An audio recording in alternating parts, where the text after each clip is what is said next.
réussi, putain. Pas possible, les gars. On n'a pas réussi. Voilà, un partout contre Bologne. On a perdu le championnat. On a perdu la 3e place. On va devoir maintenant battre le Milan pour se concéder la 4e place l'année prochaine. Ça va terminer comme ça, je vous dis tout de suite. Donc, je sais déjà des trucs de l'Inter. Hein. Donc, c'est comme ça, voilà. Donc, jouer. Qu'est-ce que vous voulez que je critique encore, que je dis? On a joué comme de la merde, pire que de la merde. Donc, ça ne sert radicalement à rien de commenter un match où on n'a rien vu. Candreva, pour moi, Candreva, enlevez-le, vendez-le, donnez-le gratuitement, je sais pas, quelque part en 2e division, parce que sincèrement, il ne sert radicalement à rien, Candreva. Donc, moi, je veux voir le Caramo, le nouveau jeune, 19 ans, je veux voir lui à sa place, je veux voir lui comment est-ce qu'il joue, parce que ce putain de Candreva, il est en train de me casser les couilles. Si moi je serais Spalletti, maintenant j'aurais plus fait jouer pour le reste de la saison, tout simplement pour qu'ils comprennent que à ce niveau-là de la Serie A, on ne peut pas ramener et apporter des prestations du genre comme il a fait hier. Pour pas parler du reste de l'équipe, toute l'équipe de la merde, de la pure merde. João Mario, on comprend pas qu'est-ce que c'est João Mario, qu'est-ce qu'il fout, où est-ce qu'il est.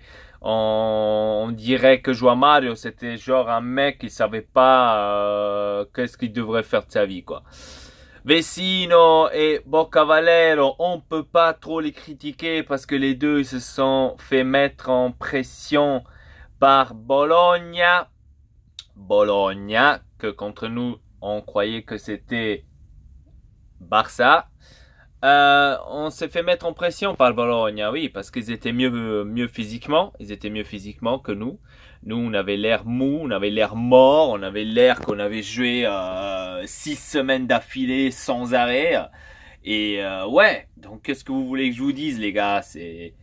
C'est ridicule, c'est ridicule. Si on continue à ce pas, on va perdre tous les matchs. Donc le prochain match, ça va être contre Genoa. Ensuite, ça va être contre... donc là, on va dire sur la carte, on a des matchs, on va dire pratiquement faisables. Hein, des matchs faisables. Après, il y aura, bien sûr, le derby, le 15. Ça s'approche. Et je pense que là, on verra... on pourra déjà se trouver une position, je pense à partir de là. Ou même, je dirais, pas absolument à partir de là, mais peut-être à partir du match contre la Juve et le Naples. Dès qu'on a passé cela, on peut déjà se dire à quelle position on terminera l'année prochaine. Ou cette année, me dire. Et moi, personnellement, je vous dis sincèrement, on va faire la même merde qu'on a fait l'année passée. C'est-à-dire qu'on va devoir se battre jusqu'à la fin pour avoir la 4e place. Et vous allez voir que on va pas rentrer du tout à la 4e place si on continue de cette manière. Le mercato était faible, donc on peut pas donner la faute à Spalletti, hein, parce que d'habitude en Italie on donne toujours la faute à l'entraîneur. Mais là, en tous les cas, les gars, on peut pas donner la faute à Spalletti. C'est la faute de ceux qui n'ont pas acheté les joueurs. Et on n'a pas eu assez de joueurs. Il faut dire les trucs comme c'est. On n'a pas eu assez de joueurs. On devrait se renforcer un peu plus par rapport à ça. On n'a pas eu Spalletti. On n'aurait pas eu Spalletti. On aurait eu un autre entraîneur de merde. Il aurait peut-être fait pire. On a eu les 4 victoires d'affilée. Bon, jusqu'à maintenant, on n'a pas eu de défaite. Hein, on n'a pas eu de défaite. C'est le seul truc qu'on pourra dire. Voilà. Hein, c'est le seul truc qu'on pourra dire que c'est positif. Pour l'instant, les 5 premiers matchs, pas de défaite, 4 victoires, une égalité. Si vous m'auriez dit ça au milieu de août, que au début du championnat on aurait fait ces résultats-là, je vous aurais envoyé certainement chier. Donc, d'un côté, on pourra évaluer ce match, on va dire, comme un réveil. On pourra l'utiliser comme un réveil. Là, les gars, il faut se réveiller. C'était un point qu'on a gagné là d'or parce que on a eu le penalty. Parce que si on n'aurait pas eu le penalty, on n'aurait rien eu du tout. Icardi, il n'a rien foutu. Mais Icardi aussi, il ne peut rien faire.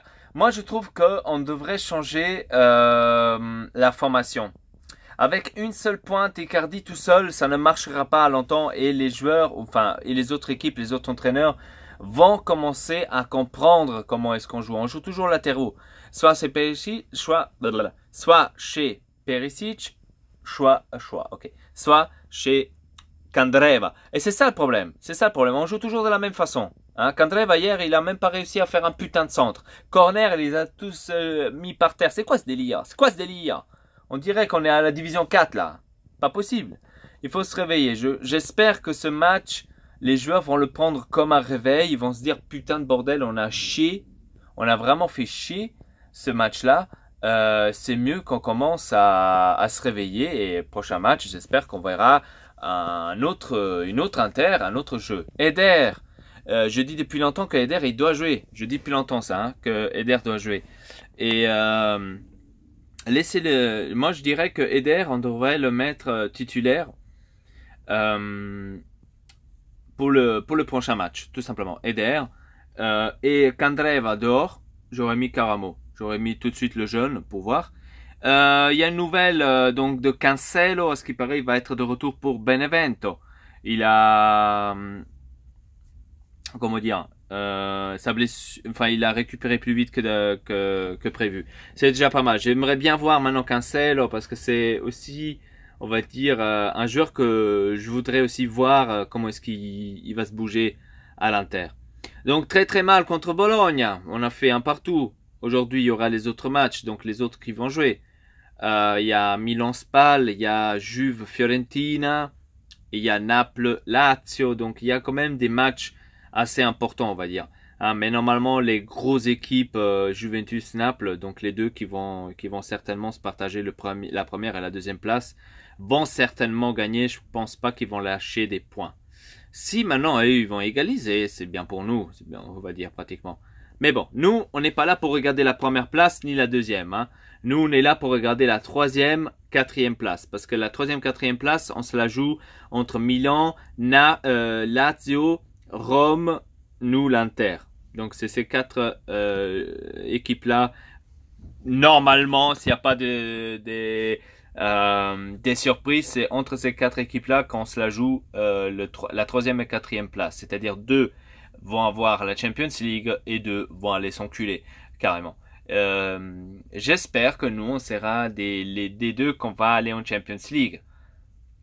On verra. On verra. On peut pas toujours compter sur la chatte qu'on a en ce moment. Hein, on peut pas tout le temps compter sur ça. Il faut commencer à avoir des résultats sur le jeu. Voilà, tout simplement. D'un côté, je suis déçu. D'un autre côté, je suis content de voir encore, je répète, d'avoir 5 matchs sans une défaite. C'est déjà pas mal. Hein. Donc, on attend le prochain match. Je l'attends avec impatience. Et avec ça, je vous dis merci beaucoup de regarder cette vidéo. N'oubliez pas de vous abonner à la chaîne Ortexelpa. Laissez un like, laissez un commentaire comment vous avez trouvé le match. Et avec ça, je vous dis à très bientôt pour une nouvelle vidéo. Peace.